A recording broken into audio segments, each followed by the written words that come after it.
8h16. Saia do impedimento. Na Band Vale, bate-papo esportivo com Cláudio Nicolini e Antônio Carmo. Oferecimento Mil Clean, sempre inovando. Instituto Homem, descubra a simplicidade em viver bem.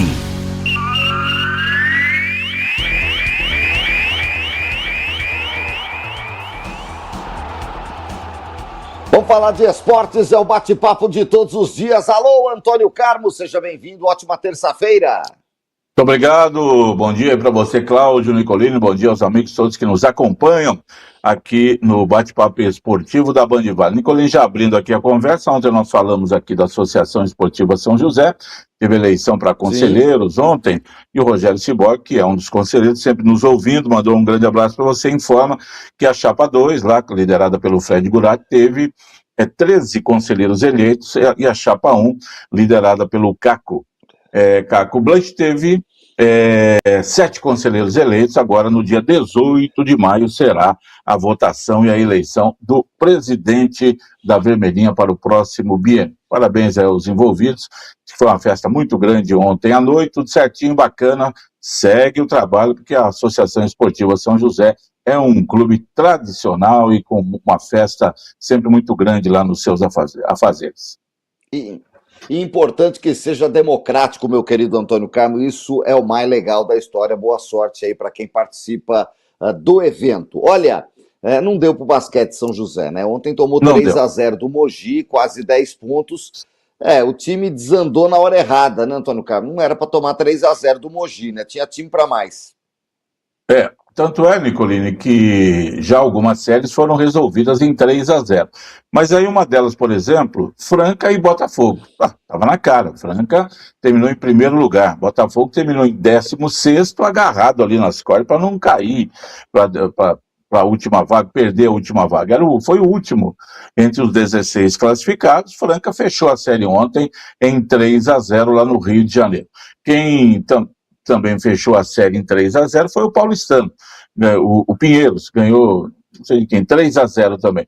E agora, quando você pega, por exemplo, o próprio Flamengo, né, que está numa fase um pouco ruim, mas ele está ganhando do União Corinthians por 2-1, o União Corinthians ganhou um jogo do Flamengo. O Caxias do Sul ontem bateu o Brasília, conseguiu uma bela vitória, 6-6-6-3, também diminuiu a vantagem para 2-1. O Cruzeiro, que é um time mais só que pegou o Minas, ganhou um jogo, está perdendo a série por 2-1. Pinheiros ganhou do Rio Claro, 3-0. O Bauru ganhou um jogo do Paulistano, a série está 2-1. Isso de time que foi primeiro contra 12º, 16º, segundo contra 15º, terceiro contra 14º. Quando você pega um confronto, São José 8º, Mogi 9º, fica uma expectativa de uma decisão mais acirrada, né? Até um 3-2, né? Ou um 3-1 e tal. E como se diz no jargão popular do basquete, Mogi varreu o São José na série 3-0. Abriu ganhando em São José dos Campos e fez valer confirmou. O campo, quadro e torcida, confirmou 3-0, elimina o São José. O São José deu uma virada aí de ponto de cabeça que não era esperado. Foi 81-70 o placar de ontem, 11 pontos a favor do Mogi, que liderou o jogo inteiro, 25-18, depois 17-17, só perdeu o terceiro período 22-19, aí fez 20-13 e liquidou o jogo. O resultado não é que seja inesperado. O Mogi podia passar, eu achei que foi inesperada a maneira como se desenvolveu essa série, com o Mogi ganhando 3-0, São José não ganhando nenhum joguinho, o que prova que o time realmente não estava ainda, não está preparado, né, para querer coisas maiores. A gente sabia que se passasse pelo Mogi, parava nas quartas de final, aí já pegava Franca, o Mogi vai pegar Franca, valeu, obrigado Mogi, Franca vai seguir adiante, tudo indica que seja assim. E o São José ontem mostrou realmente que tem um time bem limitado, 1 ou 2 jogadores mais qualificados, Dr. Rafael Silva, que gosta do basquete, o Dalvi Rosa Moreira, o Luiz Inácio Messias, os homens do basquete sabem disso. São José, para brigar aí, tem que fazer um time mais forte, com contratações, né, mais relevantes. É um time médio hoje, por isso parou aí já nas oitavas de final. É isso. Fica por aqui na temporada a equipe do basquete de São José. Agora é só em agosto, Antônio Carmo. Campeonato Paulista, né? Já não disputa mais nada, né? São as duas competições, né? Que se disputa ao longo do ano, Campeonato Paulista e NBB. De vez em quando tem um outro torneio aqui, uma coisa aqui, outra ali, mas de mais relevante é isso mesmo. E agora é ver o que vai fazer a diretoria, com jogadores, contratos, o próprio técnico Cris Amed, que é um ativo fixo do clube, ele entrou aí para substituir o Regis Marrelli, demitido logo no começo do primeiro turno ainda da competição, ficou, ele é um bom profissional, inquestionável, já foi campeão comandando o próprio São José em 2015. Vamos ver o que faz aí a diretoria. Vamos acompanhar. Olha, a festa do interior hoje em Votuporanga, Antônio Carmo, 8 da noite, Votuporanguense e Juventus. Vamos saber o primeiro finalista e o primeiro time que acessa a primeira divisão em 2027 do futebol paulista. Ou a Votuporanguense pela vez primeira, ou o Juventus depois de quase 20 anos. Bom, Juventus tem tantas e tantas histórias aí na Série A1, de tantos jogos, de chegar já perto das primeiras colocações, é um time sempre simpático, o time da Rua Javari, que agora está tanto tempo aí jogando só Série A2, Série A3, virou SAF, Nicolini, no ano passado, e a diretoria lá da SAF teve uns entreveros com a torcida, que negócio da torcida falar, não vai mexer aqui, nós somos raiz, não pode tirar aqui ou aquilo lá, tem coisas que tem que ser bem observada, né? Por exemplo, a SAF do Juventus falou ano passado quando assumiu, Nicolini. Bom, 2026 é o nosso primeiro ano e já tem que ter o acesso, não podemos ficar marcando passo na Série A2. E está a 90 minutos e um empate de conquistar isso aí. Depois falou, e depois de mais 3 anos vamos estar na Série B do Brasileiro, 4 anos. Então esse é o projeto. E outra coisa, já mudou o gramado da Rua Javari, virou um campo sintético, muito elogiado, tranquilo, todo mundo joga lá. E já tem o aval também, já tem tudo acertado com a prefeitura para aumentar o tamanho lá do estádio da Rua Javari. E aí o que vai ser? Arquibancadas que vão subir, né? Não dá para você usar espaço, vamos mudar lá para trás, puxar para cá, não, porque não tem mais espaço ali na Rua Javari, na Rua dos Trilhos, aquela coisa toda. Então tem que ser vertical, Nicolás, atrás dos gols, pegar as arquibancadas ali, levantar, tipo La Bombonera, né, fazer alguma coisa daquele jeito, sim. E essa é a ideia do Juventus para botar 10 mil torcedores lá na Rua Javari. Se subir. Agora hoje tem lá um jogo complicado. A Votuporanguense não vai vender. É fácil essa derrota não, se ela ocorrer. Joga em casa, joga por uma vitória simples, 1-0 da Votuporanguense, o direito de disputar pela vez primeira o Paulistão, né, coisa que nunca aconteceu. Votuporanguense, que como você costuma dizer, é 500 quilômetros longe de qualquer lugar. E é bem distante Votuporanga. Então, se subir, vai ser mais um time lá mais longe de Novo Horizonte, de Mirassol, lá para aquelas bandas lá, para poder também fazer a festa do futebol do interior. Seria interessante, né, ter a Votuporanguense aí, como foi o Primavera, o ano passado, né, que subiu pela primeira vez, jogou este ano o Paulistão pela primeira vez, pode ser que isso aconteça com a Votuporanguense. Aguardemos hoje, ora pois. É isso. Eu fui procurar aqui um dos jogos emblemáticos do Juventus, o jogo de 72, a vitória sobre o Corinthians 1-0 no Campeonato Paulista, a zebra da loteria.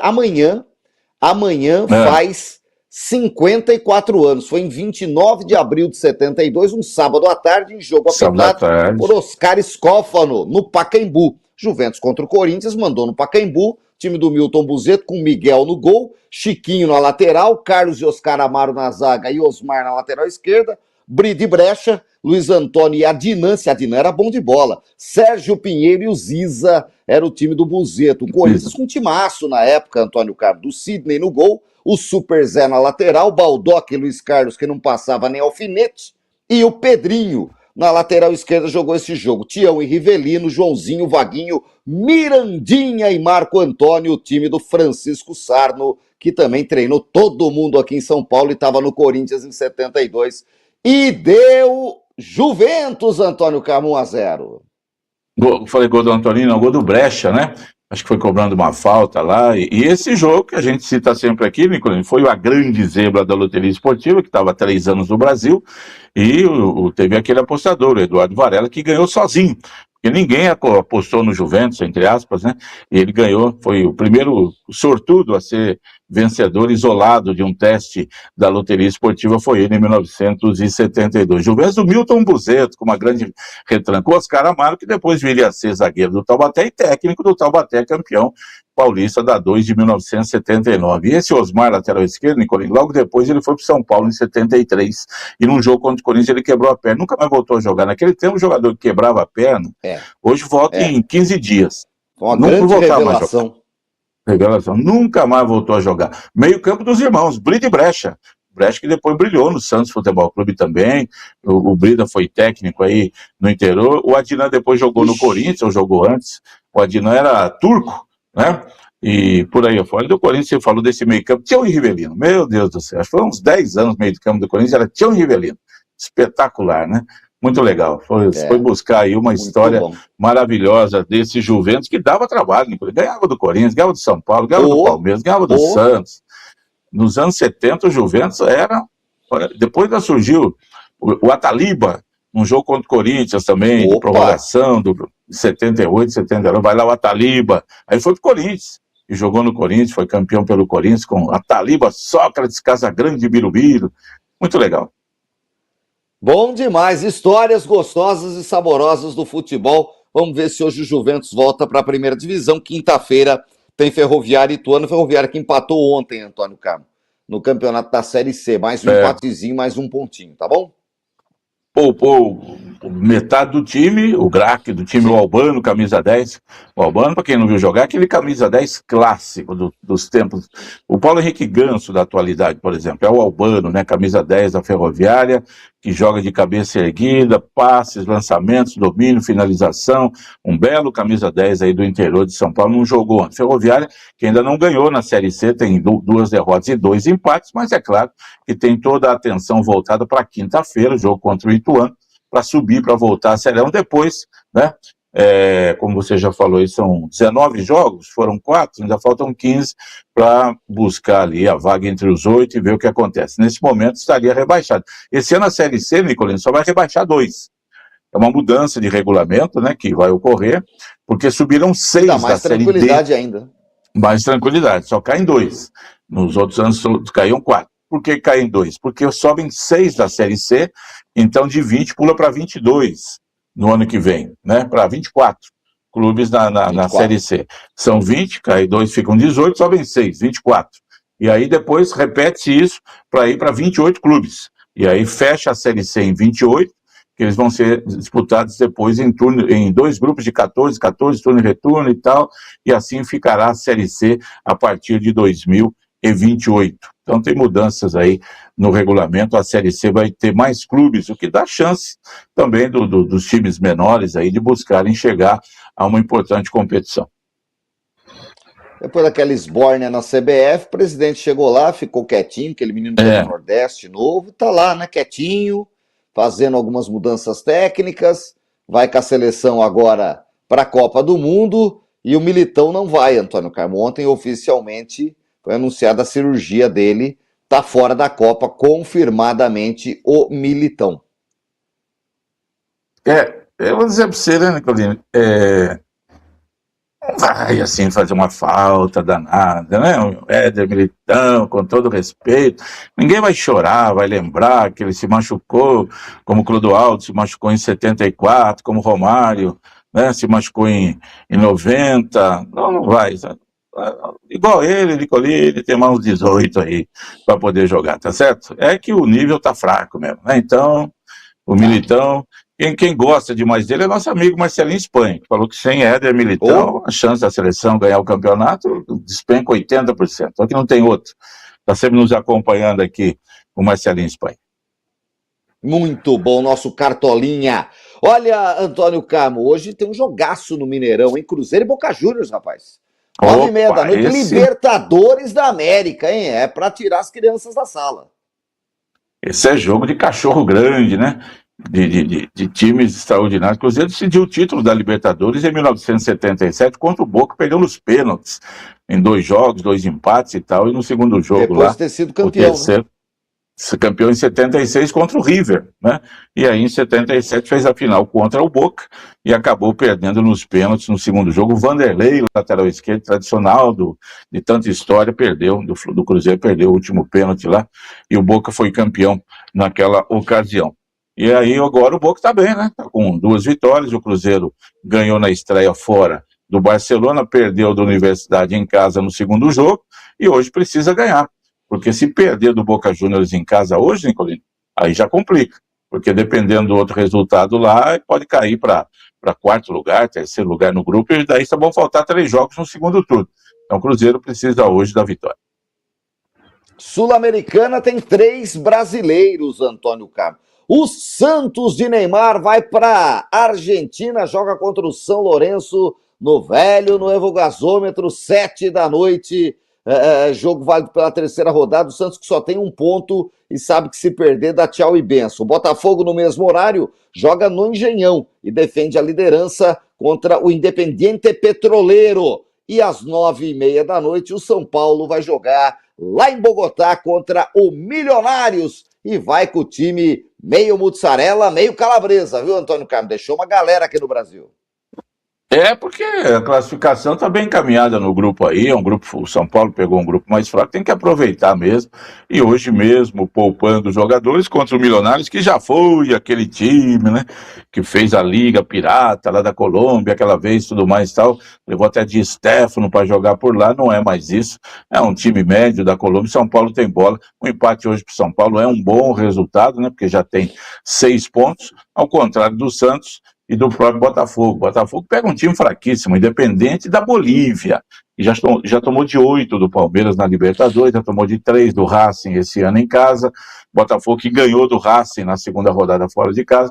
O que atrapalha o Botafogo, que a gente vem falando aqui, são os problemas extra-campo, né? O Botafogo ontem lançou uma nota, Nicolas, que não tem dinheiro para pagar salário de jogadores e funcionários, vai depender amanhã se o Testor volta ou não, vai ter um julgamento lá na corte arbitral, sei lá como é que vai ficar isso daí. Sei que o Botafogo está uma bagunça administrativamente. Dentro de campo, o time não é ruim, só que está querendo se livrar de alguns jogadores aí, aquele zagueiro Barbosa, ou vai para o Palmeiras, ou vai para o Cruzeiro, o Palmeiras está querendo o Danilo também, o Alex Telles, que a gente falou dele, que lateral esquerdo, já tem gente interessada. E o Botafogo tem que vender esses jogadores, porque se esperar vencer o contrato, o jogador sai sem pagar nada. Então, tem que se livrar dos, entre aspas, né? Voltou da Inglaterra, mas jogando fino da bola, tem que ir para a Copa do Mundo, e ele não pode parar agora. Por exemplo, se ele para agora, não pode ter transferência, né? Só em junho, né? O julho. E aí, como é que ele vai para a Copa parando de jogar? Tem que continuar jogando no Botafogo, mesmo sem receber salário. E jogar com vontade para agradar o Carlo Ancelotti e garantir a sua vaga na seleção para a Copa do Mundo. Ele que foi o que melhor aproveitou aí a última data FIFA, jogando muita bola no time do Ancelotti. Então deve ir para a Copa do Mundo, sim. O problema do Botafogo está fora de campo. Dentro de campo o time tem que estar correspondente, tem bons jogadores, está bem arrumado. Vamos ver o que faz aí. E o Santos, a gente não sabe o que esperar. De repente, contra o Independente, contra o São Lourenço, vai dar 3-0 o São Lourenço. Aí o Santos vai lá e ganha o jogo, né? Que a gente está falando de futebol e o Santos precisa dar uma resposta aí, conquistando um bom resultado. Se ganhar hoje é um grande resultado.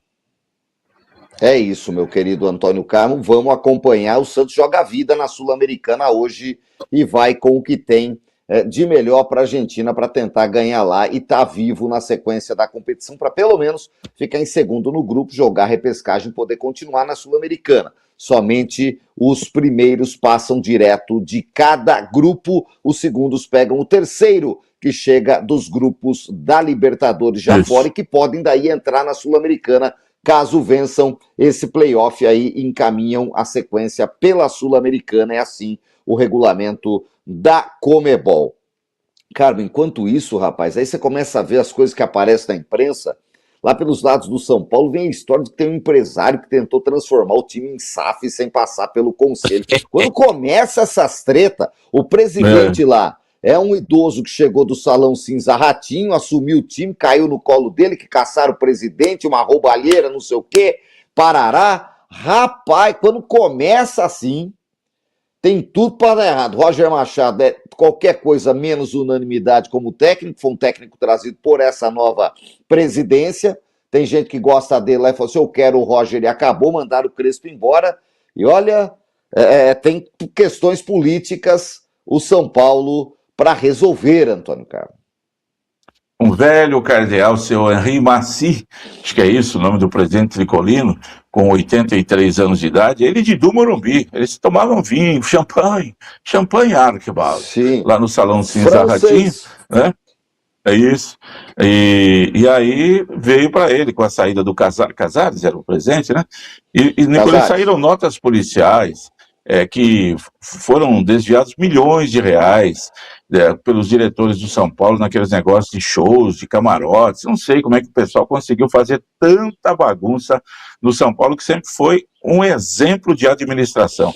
Já falei aqui, os problemas de São Paulo eram resolvidos intramuros. Não passava do portão, ninguém sabia, né? Depois de 10 anos alguém, não, uma vez teve, mas ninguém ficava sabendo. Quando do Corinthians, do Palmeiras, do Santos, né? O pessoal abria a porta e todo mundo já saía falando, no São Paulo se resolvia tudo internamente. De uns anos para cá, não. São Paulo virou, eu até brinco aqui, falei algumas vezes, ele corintianizou, né? Virou uma bagunça. Palmeirenciou, virou uma bagunça em termos de administração, todo mundo fica sabendo. Vai ter presidente caçado, impeachment, essa coisa toda aí.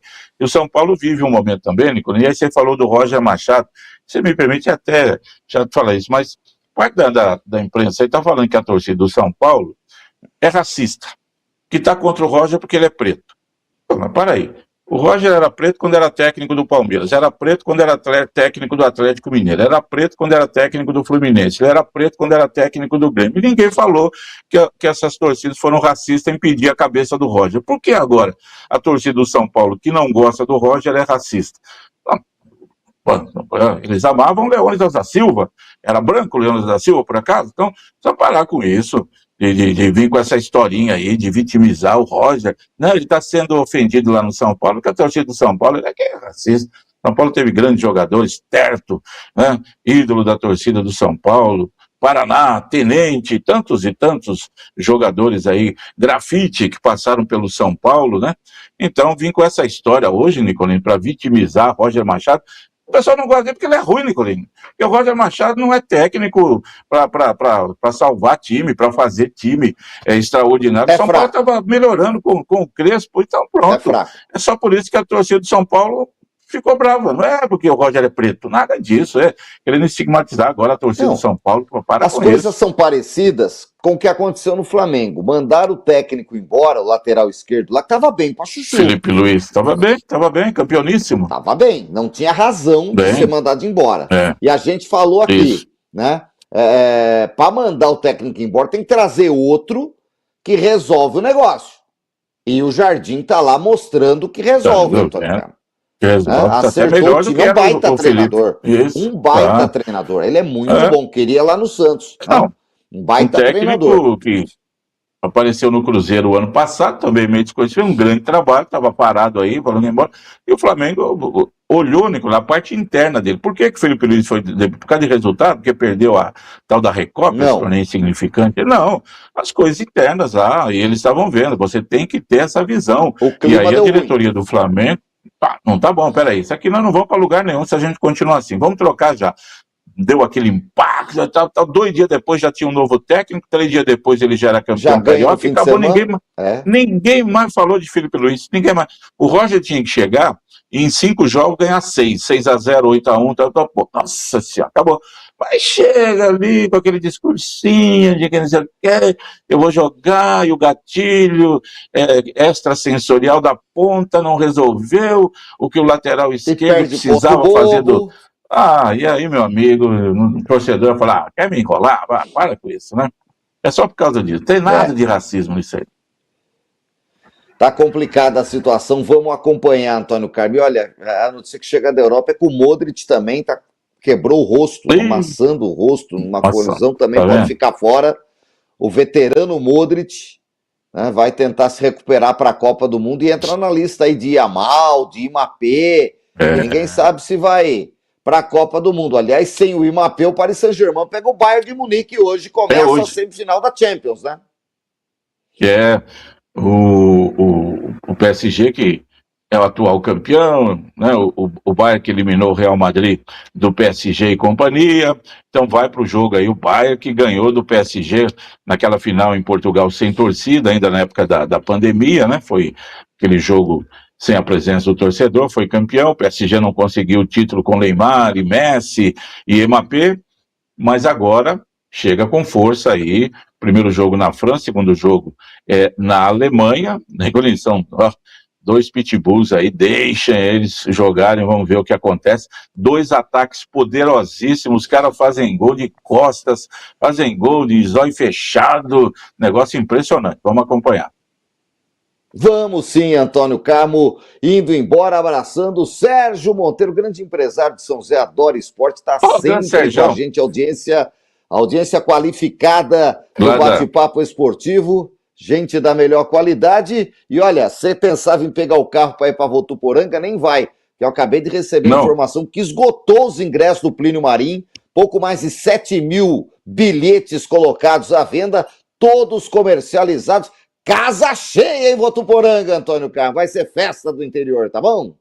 E lá tem lugar para aumentar o estádio, porque eu já falei aqui, do outro lado das tribunas de imprensa, tem um espação vazio ali, dá para fazer uma arquibancada para 5, 6 mil torcedores com absoluta tranquilidade. Abraço aí para o Sérgio Monteiro, da Visótica Satélite, que foi diretor de natação da Associação Esportiva São José, campeã de natação brasileira em 2000, lá em Fortaleza, com uma equipe de Fabiola Molina, de Guilherme Bellini e Companhia Limitada. Era um time espetacular e o Sérgio era o diretor na época lá. Era a Fabiola e a Paula, eu era repórter nessa época. Paula Renata, muita matéria lá, viu, Antônio Carmo? Foi a época que a natação da associação brilhou de maneira espetacular aí, com grandes conquistas. Vamos nessa, Antônio Carmo, excelente terça-feira, amanhã a gente volta para contar tudo como foi, saber e contar para quem não vê, não ficar de olho quem vai ser o novo time da primeira divisão do ano que vem. Amanhã cedo já tem um. Grande abraço para você. Até amanhã. Muito obrigado, Cláudio Nicolina. Você um abraço e aos amigos todos que nos honram sempre com audiência aqui no Bate-Papo Esportivo. Ótima terça-feira, gente. Até mais.